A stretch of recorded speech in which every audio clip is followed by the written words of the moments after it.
ইউনুস কার কাছে? ইউনুস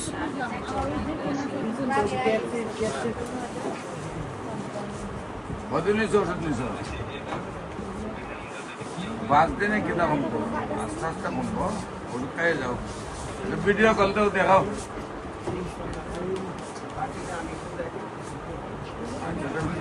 ভিডিও করাইলে পরে দেখাই একটা মোবাইলে ভিডিও করে মোবাইল আনো আর যে ওষুধ তো মাত্র 5 দিনে শিখিতে কমতো তোমার 5 দিনে ওষুধ নিয়মিত খাইয়ে যাও আর যদি বেশি অসুবিধা হয় এটার জন্য কোনো অসুবিধা হলে এটার জন্য অ্যালোপ্যাথিক খাওয়া